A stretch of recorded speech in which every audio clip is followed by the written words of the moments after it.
Introduction to pharmacology. ठीक है, pharmacology देख लेते हैं होती क्या है, इसका इंट्रोडक्शन देखेंगे इस वीडियो में।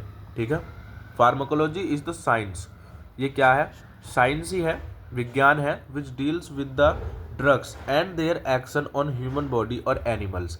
जो ह्यूमंस हैं यानी कि हम लोग हैं, उनकी बॉडी पे और एनिमल्स की बॉडी पे ड्रग्स किस तरह से एक्शन करते हैं, किस तरह से एक्ट करते हैं, उसकी स्टडी की जाती है फार्माकोलॉजी में। देखिए, फार्माकोलॉजी जो है ये दो वर्ड से मिलके बना है, फार्माकोन और लोगोस।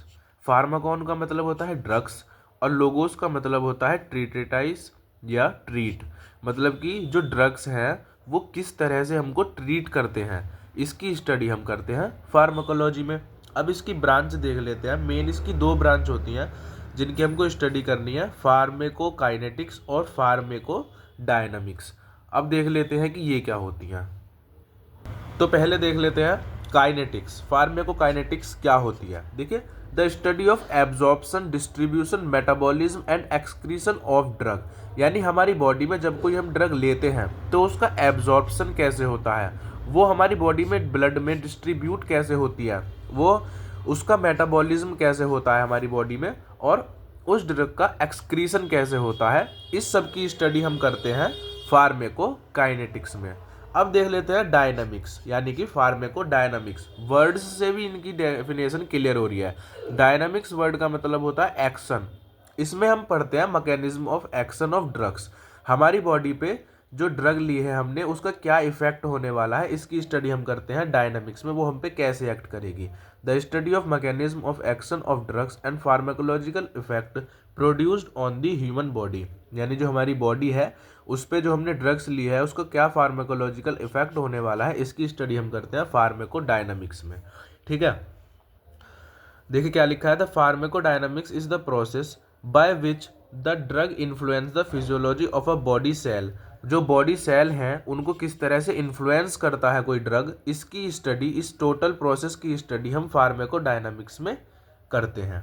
ठीक है, देखिए आगे क्या है, the drug may act on the cell by, हमने पढ़ा डायनामिक्स में कि जो बॉडी पे बॉडी सेल्स हैं उन पे एक्ट करती है ड्रग्स, तो वो किस तरह से हमारी सेल्स पे एक्ट कर सकती हैं, किस किस तरीके से करती हैं वो देख लेते हैं। सबसे पहला जो है वो होता है स्टिमुलेशन, यानी कि जो ड्रग्स हैं वो हमारी बॉडी सेल्स को स्टिमुलेट कर देती हैं, उनका जो एक्शन है उसको इंक्रीज कर देती हैं।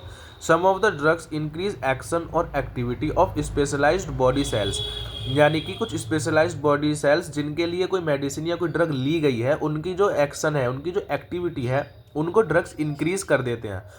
इस वाले एक्ट को बोलते हैं स्टिमुलेशन। जैसे डोपामीन का इंजेक्शन होता है, ये क्या करता है, ये बीपी राइज कर देता है, ब्लड प्रेशर हाई कर देता है। किसी का बीपी लो हो रहा होता है तो उसे डोपामीन का इंजेक्शन दे देते हैं, जिससे क्या होता है, उसकी स्पेशलाइज्ड जो बॉडी सेल्स हैं उन पे एक्ट करता है वो, और ब्लड प्रेशर में राइज हो जाता है ब्लड प्रेशर।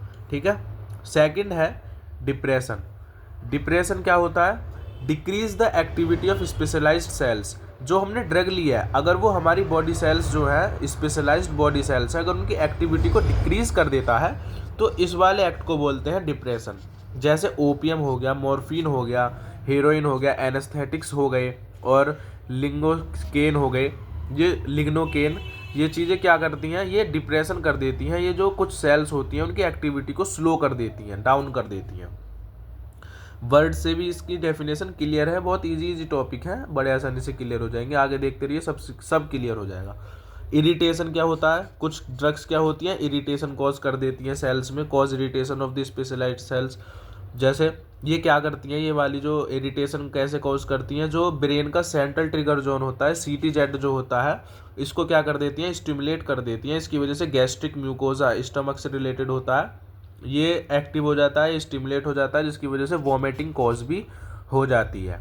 ठीक है, यहाँ पे एक सिरप का नाम दिया हुआ है आईपेसैक, जो कि इसका एग्जाम्पल है। आगे है रिप्लेसमेंट।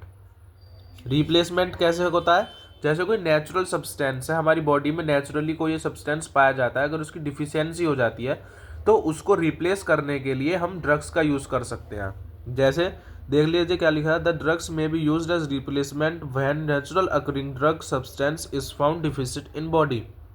जब हमारी बॉडी में कोई नेचुरल अकरिंग सब्सटेंस की कमी हो जाती है, डिफिशियंसी हो जाती है, तो हमें ड्रग्स रिप्लेसमेंट की तरह यूज़ करनी पड़ती हैं। जैसे इंसुलिन हो गई, जैसे डायबिटीज़ वाले पेशेंट्स में इंसुलिन कमी हो जाती है तो अलग से उनको देना पड़ता है। हॉर्मोन्स कुछ कम हो जाते हैं किसी पेशेंट में तो उनको अलग से देना पड़ता है, क्योंकि नेचुरल पाए जाते हैं तो इनके लिए रिप्लेसमेंट यूज़ करना पड़ता है। आगे देखिए, एंटी इन्फेक्टिव ड्रग कौन सी होंगी? एंटी इन्फेक्टिव, जो इन्फेक्शन को ख़त्म करेंगी। ऐसी ड्रग्स एंटी इन्फेक्टिव ड्रग्स होती हैं, उस तरह से एक्ट करेंगी वो कि इन्फेक्शन को किल करेंगी, उसको कम करेंगी। जैसे पेनिसिलिन हो गई, सल्फर ड्रग्स हो गई, ठीक है। इनके एग्जाम्पल भी दिए आपको साथ में ही। देखिए क्या लिखा है, the drugs are also use to modify the immune response of the tissue cells. जो इम्यून रेस्पॉन्स होता है, ठीक है ना, टिश्यू सेल्स का, उसको मॉडिफाई करने के लिए भी, इम्यून रेस्पॉन्स को मॉडिफाई करने के लिए भी ड्रग्स यूज़ किए जाते हैं। जैसे वैक्सीन्स होती हैं और सेरा होते हैं, ठीक है। वैक्सीन्स दी जाती हैं ताकि इम्यून रेस्पॉन्स इम्प्रूव हो सके किसी भी पर्सन का।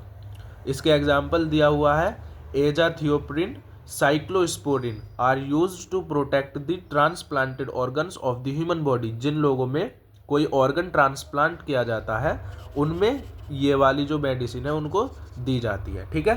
तो हमने फार्माकोलॉजी का इंट्रोडक्शन देखा। इसमें अगले लेक्चर में हम इसकी ब्रांचेस देखेंगे कि फार्माकोलॉजी की ब्रांचेस क्या क्या हैं, उसको अच्छे से क्लियर करेंगे, ठीक है।